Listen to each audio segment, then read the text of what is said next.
Day. This is Toksa Hour. I am Maggie Ross and I'm late.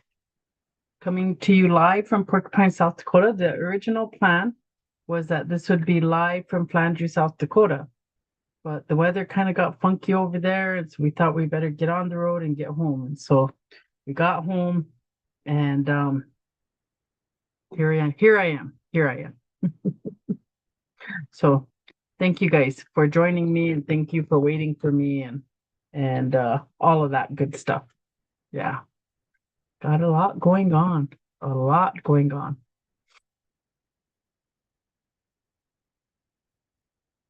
Excuse me. So today we want to talk about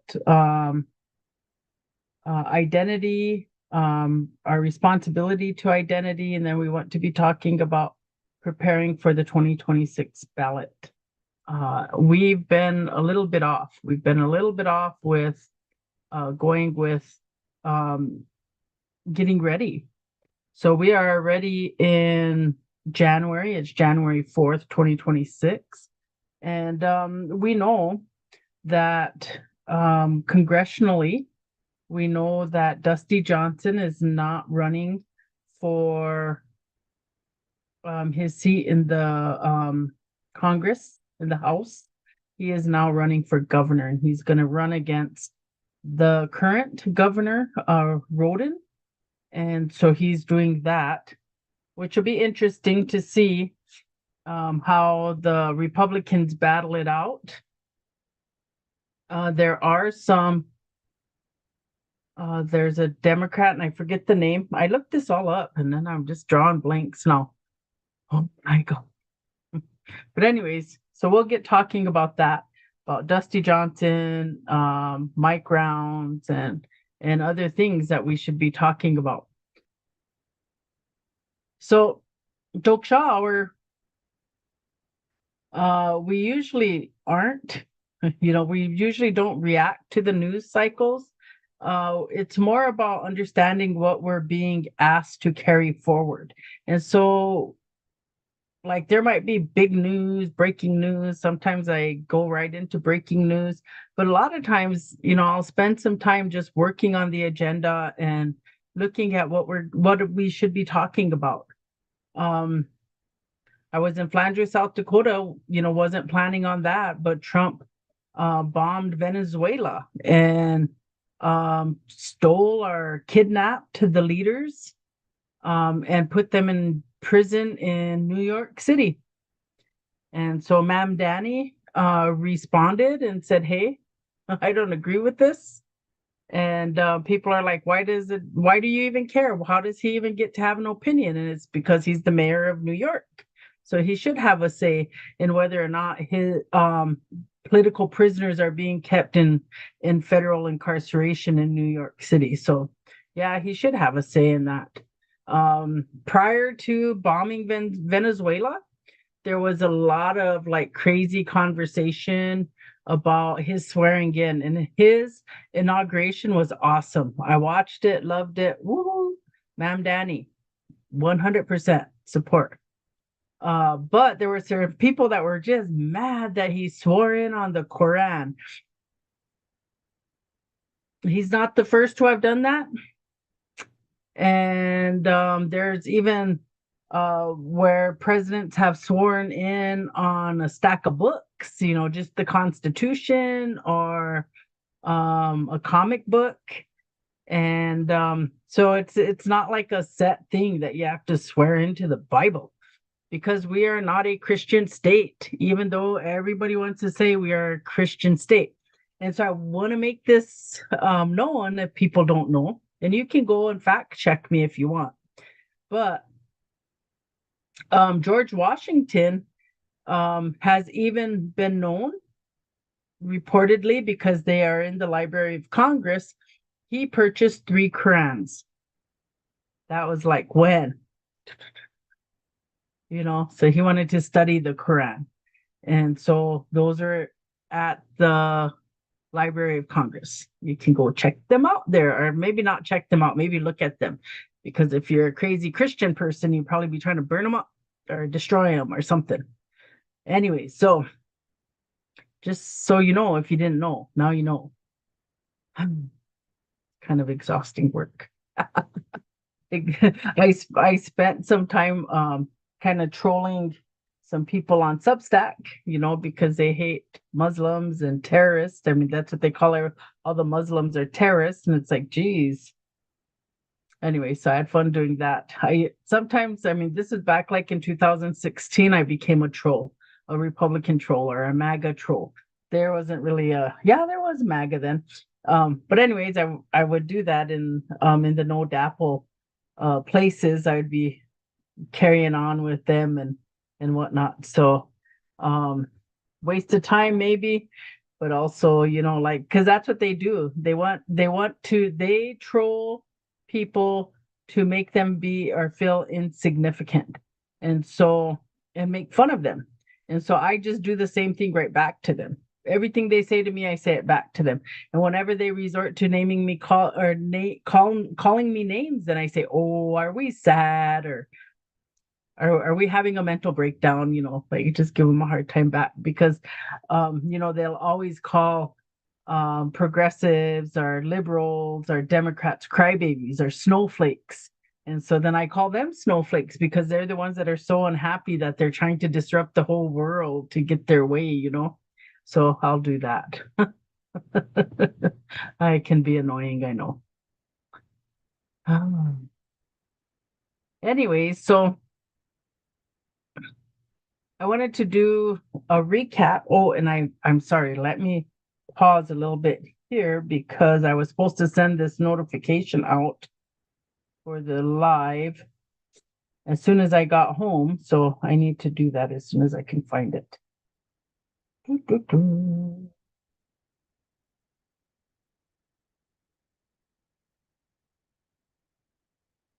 need to share.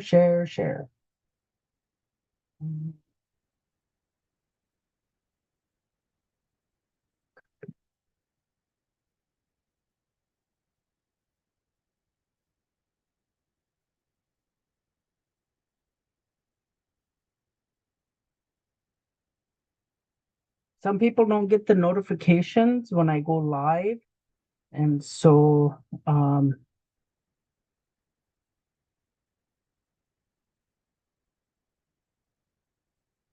they don't, and I mean, it can be a bit much.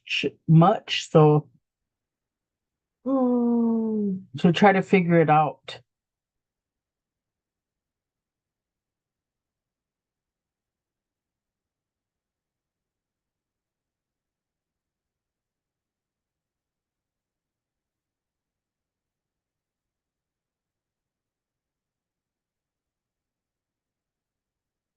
Okay, that's enough, I think.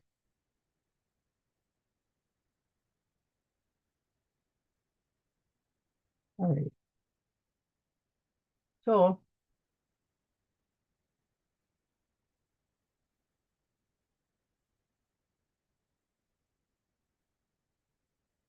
okay.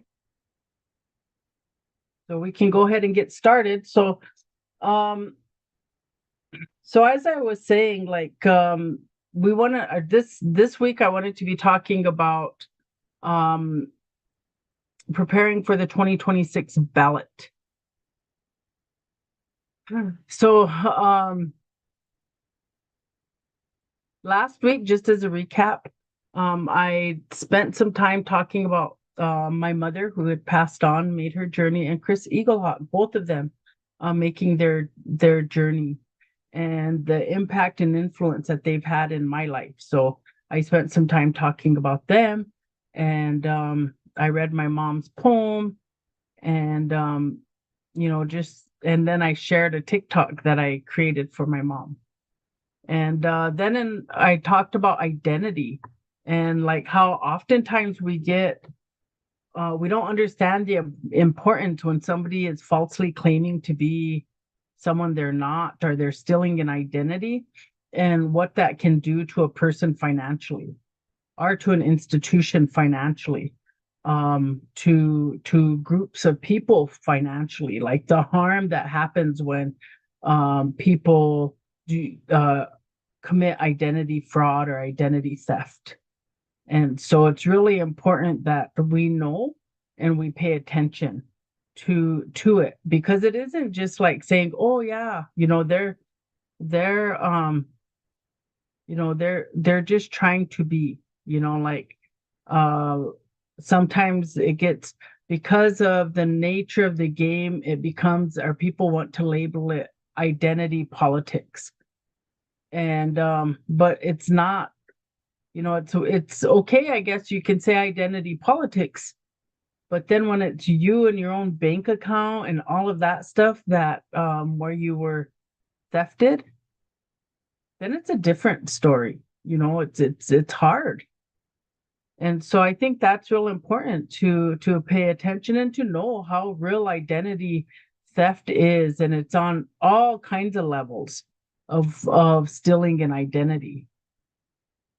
And then we also talked about in the news, like there was Trump and the Epstein files and the billionaire class, and these also are stealing from people. There's um there's a lot of things in the files. There's a lot of allegations in the files. And it's really hard to read it. Some of it is just like really like, wow, this is what we're engaging in. And the real sad thing about it also is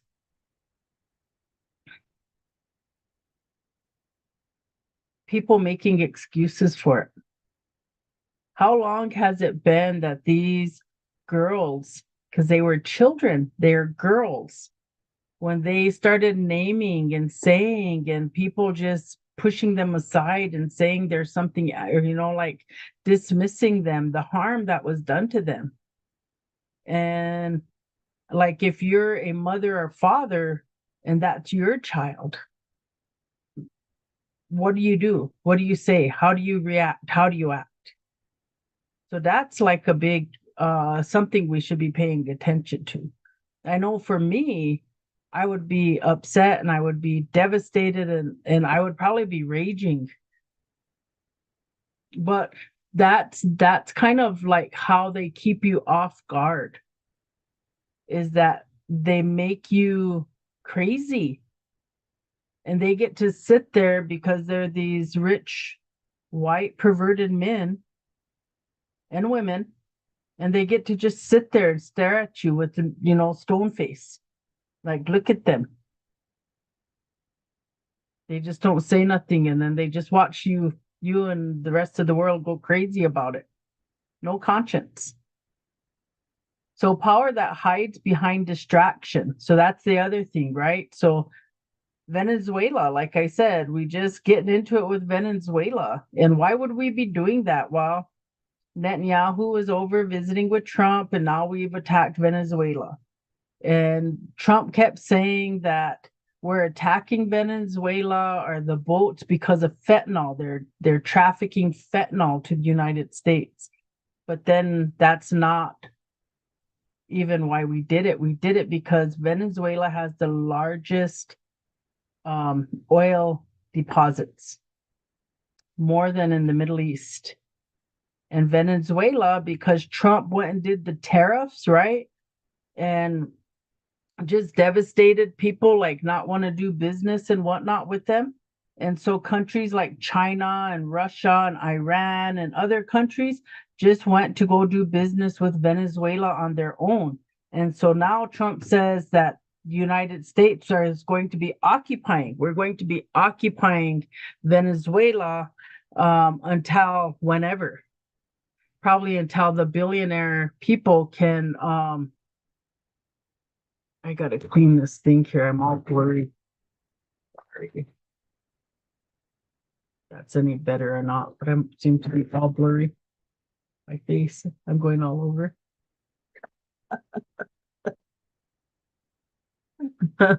I should have did that earlier. But anyways, so so yeah, we did this Well, Trump did. I shouldn't take credit for his work. Um, I should not take credit for his work. His assassinations and stuff, he's an evil man. But so that's what he's doing, it's like the distraction of the Epstein files because he's all over in them. And last week I was telling you guys, like they're saying now, like it isn't um Trump is in the Epstein files. Now they say Epstein is in the Trump files. And so, I mean, there's this stuff about his teen pageant stuff, the modeling industry. It's just really, really alarming. And I guess I kind of knew some of this stuff, but then I never like gave it the thought the way I'm thinking about it now. And like, what are they doing? I was just saying that even like Al and I, we have a modeling thing where they do they're walking the runway and all of that stuff. But who's the target? Like who we modeling for? Like we should be concerned, like because the whole modeling industry right now is controlled by people who they find ways to target and identify people and they bring them into their perverted world. That's how it's happening.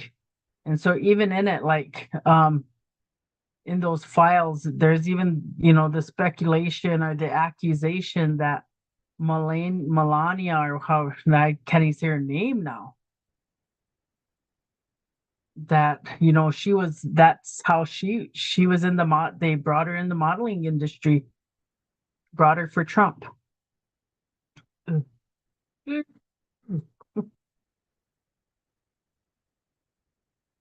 Anyway, so we want to like start moving in a way like we want to bridge our conversations, talking about the elders and moving and seeing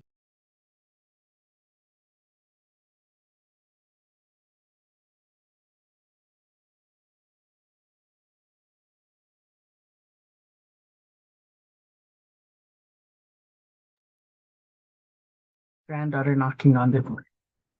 So, anyways, so uh, we think about like what our elders teach you. And like I was talking last week about Chris and the things that Chris Eaglehawk would say to me or talk to me about. And he would give me such good insight and thinking about things. Um, and so I wanted to kind of use that as a catalyst into talking about um, why these things matter now. So elders tell us like we want to be able to think and see clearly, not emotionally. And so there's a practice, like people would say they're sleeping, but there's a practice where they put their head down and they'll have their eyes closed so they're listening. So one of those things that I'm told is that the reason we do that is because we respect emotion. We respect that person being emotional. So we don't stare at them when they're crying or when they're angry or whatever. Like we don't look at them. So that's their emotion, their energy. Um, so we want to be able to do that and be able to think about things. And so we might be in a place where we think we're more emotionally involved instead of thinking it all the way through. So one thing is like we may have this ability to respond right now, or something that our elders would do is sit back, be quiet, listen, think it through, think about all the different things, and then respond, then say something. And so, as Lakota people or Dakota people, we want to be able to do that and be able to maintain our identity and like our behavior so that we're not just in this big theatric um, performance where we're just out there just acting up, for the show. And by doing that, we start to really like understand power and how power works best when people disengage. locally. So one of the things that the billionaire class and the political might is able to do is put resources into division. So why should we focus um and it keeps us from focusing on them, and then now we're over here fighting each other. And so we need to think about that. Like, what are we doing? um how how does that affect us? Does that do us any good that we are now just fighting each other? We see it, like social media is like the biggest example of showing how we're just fighting each other, the chaos. So local chaos can distract us from what's going on in a bigger picture, what's happening at, so we're focused over here versus we're like looking at the state and national levels, even national politics can be chaotic. So we can have our local politics, national politics, very chaotic. And then the state level, like all this stuff is just happening because we're not paying attention.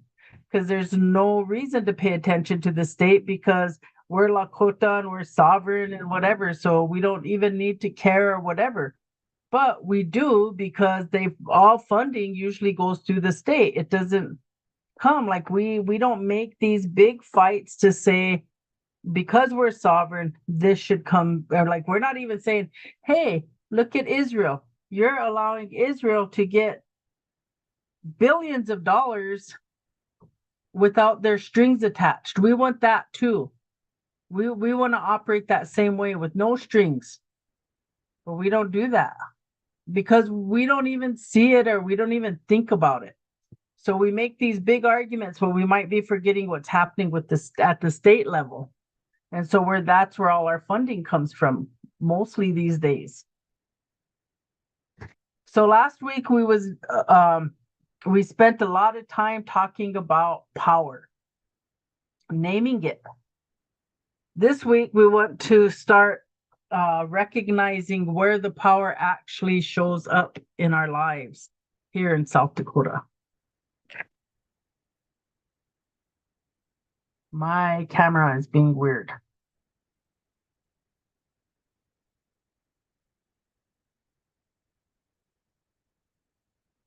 So as we go and move forward, like we're talking about what is on the ballot. So what will be on the ballot. So like I was saying, there's going to be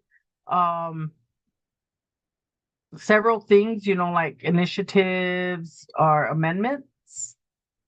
We're going to probably have elected people or candidates, things like that. So we should be asking ourselves some questions about who controls democracy after election day. Or we should be asking who carries risk? Is it institutions or everyday people? Or we could ask what happens when voters and lawmakers disagree? Because that happens, right? Like in the state of South Dakota, we've had that happen where the legislature passed a law and then the voters overturned it. And I think there's some other things, like where the voters passed a law and then the legislature overturned it. So there's things like that. Like Kristi Noem, I'm glad she's not our governor anymore. And I hope she goes away. Like, I don't know what's going to happen. She probably thinks she's going to run for president. Ugh, I shouldn't say that. So we'll have ballot measures, and ballot measures are usually structural. So what they're going to do is they're going to shape what happens long after the headlines fade. So this is something that's going to be put into place. And so we don't have any place in where we're really hashing them out or talking about them.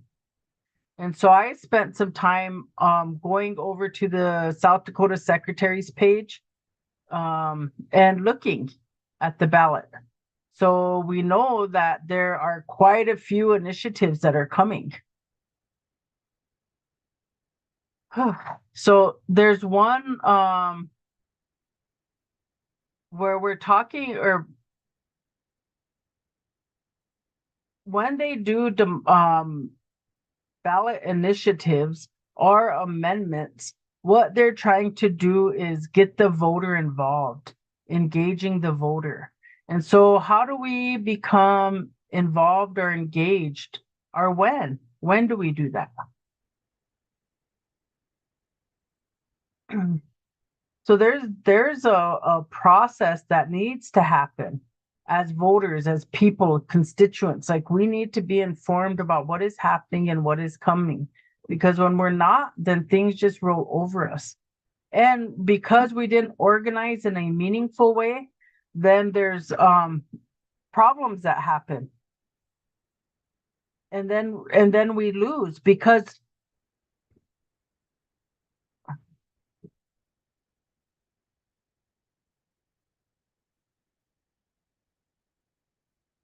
so last election we lost.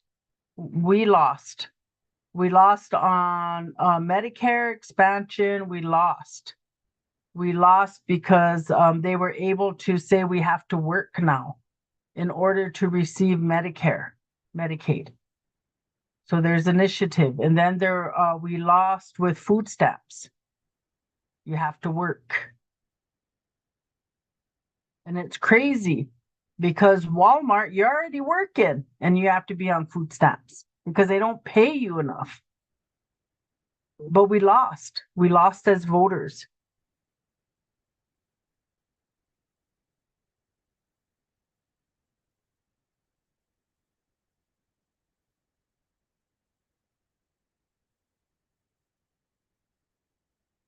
Um, so how I think that one thing is really trying to get awareness out there about these initiatives so that we can be informed. And this is these what happens with initiatives and amendments happen in every state. And so if you're not informed about it, and if you don't have a care, like if you just think, well, my vote don't matter, and it may not, like in the nat like it didn't matter if we voted for Trump or not. Trump won in this state because they're MAGA. This is a MAGA state. But our vote does count when it comes to the Senate, when it comes to the House, when it comes to the governor, when it comes to our state races, our county races, when it comes to initiatives. And so it does count and it does matter. And so because we didn't want to vote, whatever, thinking that we didn't want to vote because of Trump being on the ballot or whatever, we harm ourselves in that process. We harm ourselves. Because when an initiative or an amendment happens, you have to go to change it. You have to go back through the process.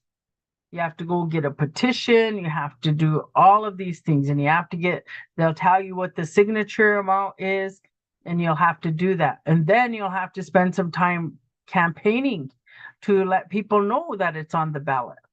Abortion was another one. We failed. We failed because we didn't organize. So Medicaid is on the ballot again. It is an expansion with conditional amendments. So what it ends up doing, trying to pull up the page here. So the amendment is called an amendment to the Constitution of the State of South Dakota, conditioning the requirement of expanded Medicaid on the level of federal assistance. And so this is being passed by the legislature. And the sponsors of this bill are Mortensen. He's the prime representative. Mortensen is the prime sponsor. There's Aylward, Bathke, Baxter, Duffy, Goodwin, Gosh, Hansen, Jorgensen, Cole, Massey, May, Moore, Mullally, Novstrup, Peterson, Drew, Randolph, Rawfelt, Remmer, Reese, Roll, Sharda, Van Diepen, Van Huysen, Wiesgraf, I don't know. And then Senator Crabtree is the prime and the senator in the Senate. And then there's Diebert, Duhamel, Howard, Lampka, Otten, Perry, Vilhauer, Voita, Willer, and Ziekmund. So they want to change, they're bringing an amendment to the people. So it says a joint resolution proposing and submitting to the voters at the next election an amendment to the Constitution of the state of South Dakota conditioning the requirement of expanded Medicaid on the level of federal medical assistance. Be it resolved by the legislature of the state of South Dakota, Section 1, that at the next primary election held in the state, the following amendment to Article 21 of the Constitution of the state of South Dakota as set forth in Section 2 of this joint resolution, which is hereby agreed to, be submitted to the electors of the state for approval. Section 2, the Article 21, subsection 10 of the Constitution of the state of South Dakota be amended for the period beginning July 1, 2023, and ending on the day that the federal medical assistance percentage described in 42 USC subsection 139(6)DY January 1, 2025 is reduced below 90%. The state of South Dakota shall provide Medicaid benefits to any person over 18 under 65 whose income is at or below 133% of the federal poverty level plus 5% of the federal poverty level of the applicable family size as authorized by the federal law as of January 1, 2021. Such person shall receive coverage that meets or exceeds the benchmark of equivalent coverage requirements as such terms are defined by federal law.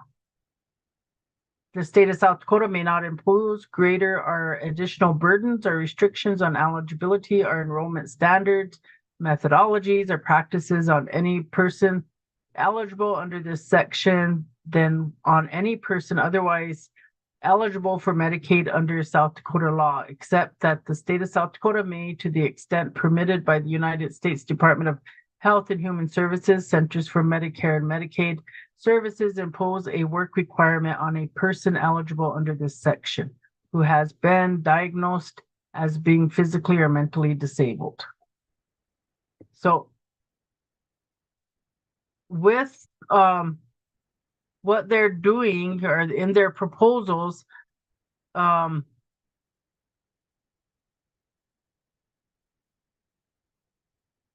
they're looking to, it's like we think that, oh, that sounds good, you know, like what they're proposing to do. But what it ends up doing is it shifts the risk to patients, families, and rural systems. Like it's like really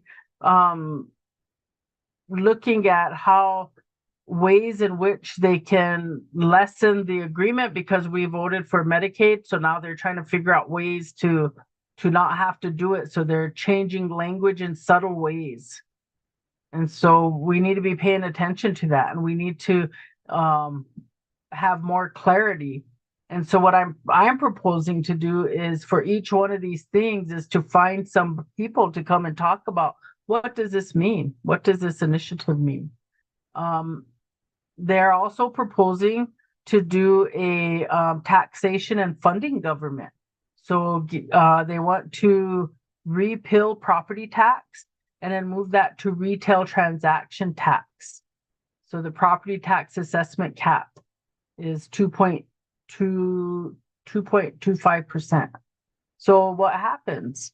So they're going to completely do away with property tax, which is nice, I guess, right? You don't have to pay a property tax. And then what the state has naturally been doing, because of the 9 reservations that are on or within South Dakota, or we should say South Dakota is within the Great Sioux Reservation. But what they're trying to do is, because we don't pay a property tax on the reservations, we and like they don't have no say over us. So if they can end up just making us pay sales tax. So we already pay sales tax on the reservations because our tribes have gone into, well, I know the Oglala Sioux tribe has floated loans. So they have mortgaged our land.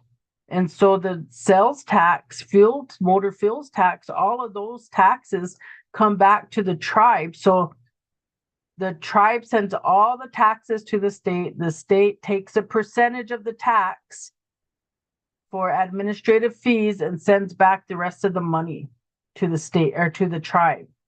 And so getting us to pay and getting everybody, and even people who are renters. So renters, they might say don't pay property tax, but they do when they pay rent.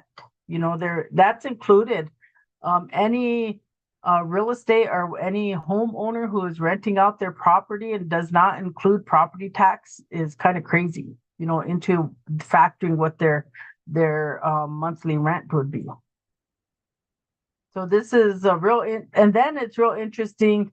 And I hadn't planned for that conversation to be, but it ends up being because on Friday, it came out that Trump is proposing to do away with income tax.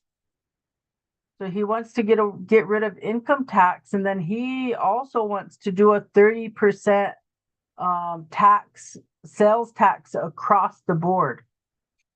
So can you imagine a 30% sales tax, federal sales tax across the board? And then in South Dakota, we're going to have a retail transaction tax on top of that. And so the retail transaction tax, they can charge you up to 10% on a pre-sale, is how their legislation. So all of this taxing of us and our resources and what we make. So there's a guy, remember, that was singing the song about how much money we pay in taxes. So that's basically what we're doing, and that's what's happening, is we're just going to get taxed to death. And you know what? Instead of addressing where our money goes, like the state of South Dakota has this whole thing about, oh, you cannot be engaged in BDS activity if you want to do a contract with the state of South Dakota. You cannot speak against Israel. You can't anything against Israel. And the federal government's trying to do that as well. And they give all our money. All our money goes to Israel, creating war. Like this big military industrial complex is just getting waited out. Another thing that they have coming for public schools in the state, mandatory daily prayer initiative. So this, the interpretation says it's shifting the burdens to families and teachers.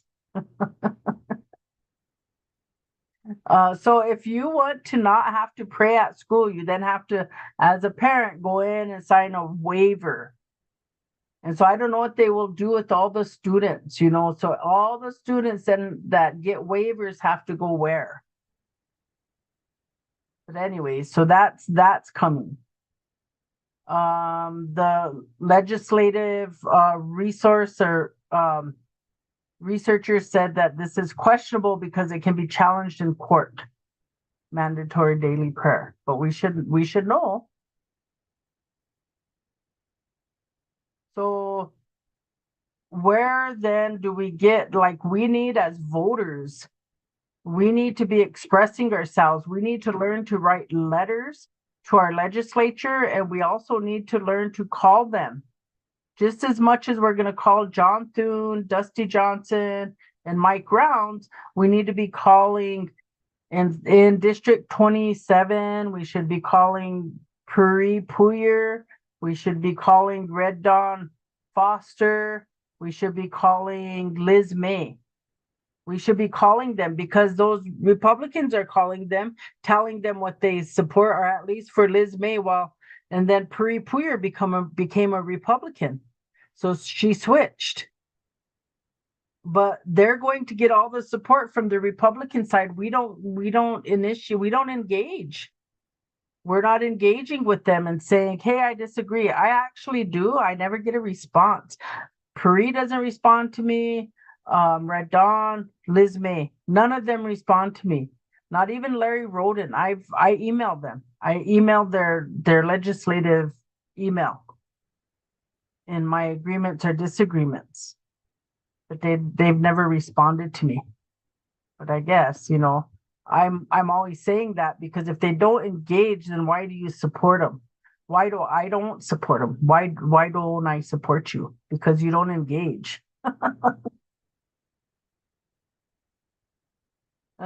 Shoot. So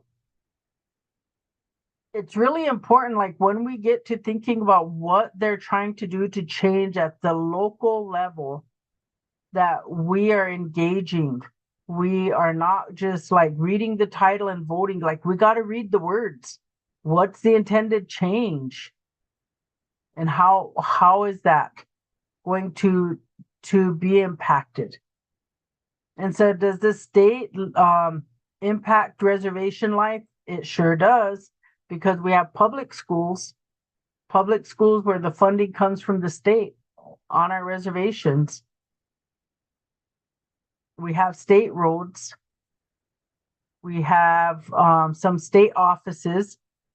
We get, there's EBT, or the social services. We have social services from the state on the reservation. So it's really important that we pay attention to that. So we shouldn't be thinking like, oh, it's election time, I'm not going to vote. Like, we have to be thinking about what's the time limit? What's the length of time? If I'm choosing to be absent, how is that going to impact? So if we choose to be absent and they make all of these rules that then we go off the reservation and we get caught up in those rules. Joglala Sioux tribe, Rosewood Sioux tribe, Cheyenne River Sioux tribe, they're all kicking people off the res, right? They're banishing people. So those people then get subjected. And so what does our tribe do? Now we're up in Rapid City. All the tribes in Rapid City, because all this mistreatment going on to the native population, to tribal citizens. While you kicked them off the res, and then where do they end up? They end up there, having to put up with that. So we need to be investing in the beginning game, not in the end game. So we should be looking at trying to improve upon this situation, because it's going to impact us for a long time. It's going to impact our children and grandchildren. And so we should be teaching civic engagement at a younger age. We should be teaching it to our kids. I saw this one lady who was doing this thing with her kid over Mam Danny. And so she took a part of his clip. And then she discussed it with him. And they talked about communism, they talked about socialism, they talked about democratic socialists, they talked about capitalism. and then asked questions to get her son to think more about what each one of those things were doing. And so that's something that we need to be doing or trying to do. Engage them. And I know, like, to me, people, when when I taught political science or American government, when I taught American government, I taught it all around the treaty and treaty making process. I taught it like that. And then so my students, they would tell me how much more they appreciated it being taught that way. And so they would engage more in it. And so uh, um so I think that if we go into a process of talking about these things and trying to engage in them, that we should be doing it in a way that it's like learning experience. It's a learning experience, and we're able to um, engage. Like, these things are important. They're important to us, and if we don't engage, we're not, and we just choose to stay home or just whatever. That's what ends up happening.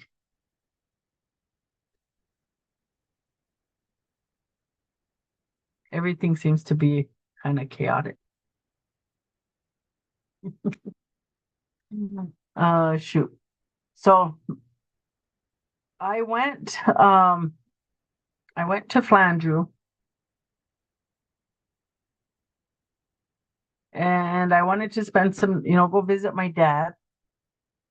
And so I got to visit my dad, and that was good. I really was really glad that I went to go. And I also went to go visit my niece in Sioux Falls, and I was really glad to see her. And I kind of got like a sense or ambition or whatever, like to go forward or to move on. And then, then I got home, and then like it comes back like right here. And so I kind of think like that. I think my the grief, because my mom's my neighbor, was my neighbor, and I spent a lot of almost every day with her. And so that kind of is back with me. And it's unbelievable, like I say that to my friends and my family members who have all lost their mothers already. Like, I didn't know how painful that is. Like, how they're able to just live their life, you move on. Like, I'm kind of having a hard time about it. So I'm looking for ways to engage myself. And so I thought, well, this will be the way. I'll get back into talking about elections and ballots and who's running, and see what I can do, what I can make of it. Shoot. So um hey, Steve, and oh, Mary Bachler, I see that you're able to um type in this time. She was saying for a while that she couldn't type in. So good morning or good afternoon. And I'm really glad that you guys joined me. It's it is late day, a late day.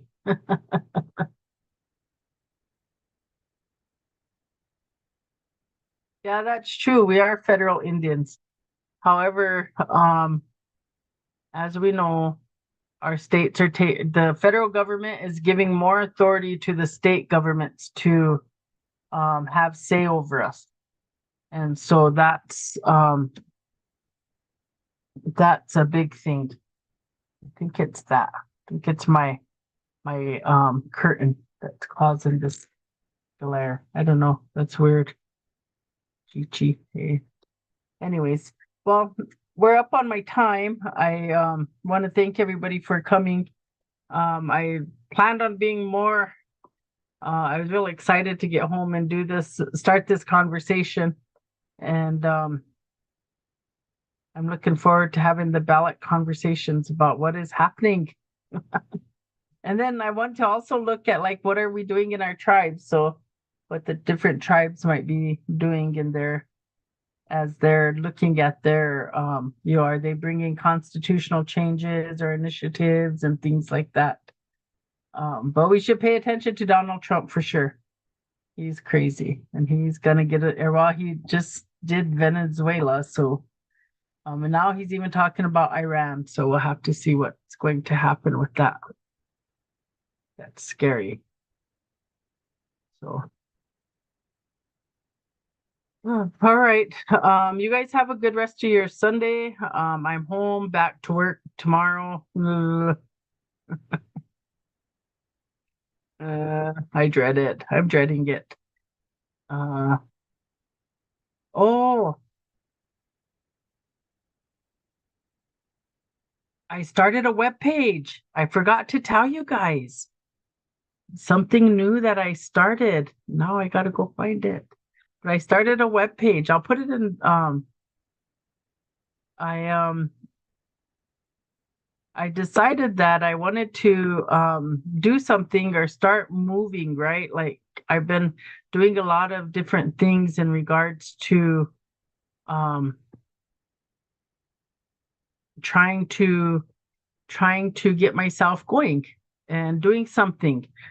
And so I created a web page and I'm trying to find my link. I'll put it in.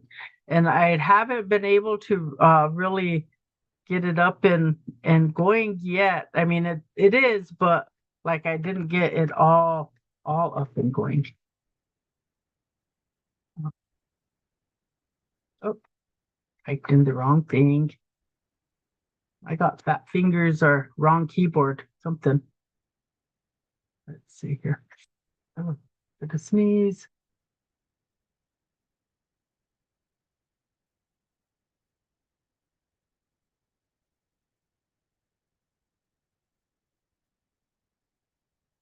All right.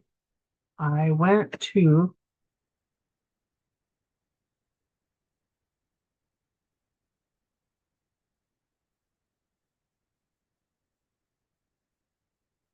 Squarespace. So I did this thing too. Like I was really, oops. Oh, I can't make it work. Um, I went to Squarespace to create my web page, and I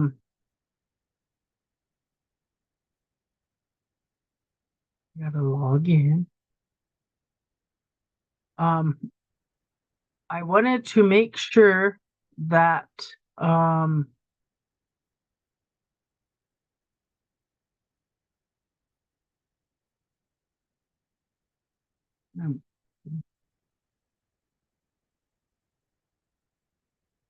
um, so I went to Squarespace and I think I'm Prairie Rose Media. And so I'm going to combine a lot of things there. And so I'll share that out. I got to find the link and everything. But I started working on it right before my mom passed away. So I didn't get to finish it, but I'm gonna have a shop and I still owe you guys. So if you sent me your email, I have my box of cups that I'll send. I'm gonna hope to get them emailed out this week. So if you did not email me your mailing address, you need to email me at dokshahour@gmail.com and I will send that to you. And then soon my email is going to change too, because AI and all this government spying.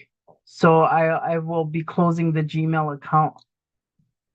I went to when I decided to do this, I wanted to make sure that I was not using platforms. So Squarespace is not a platform that sponsors Israel or genocide. And then they also have a email address and stuff like that. So I just really trying to make sure that I'm not utilizing anybody. Like I want to support businesses that are support humanity. And so that's what I'm trying to do and using. So I don't use Wix because Wix, I mean, I did whenever I ran for state legislature, but I don't use them anymore because they support Israel and they support genocide. And so allegedly, but I'm pretty sure they do because they fund it. Unfortunately, we always have to say allegedly.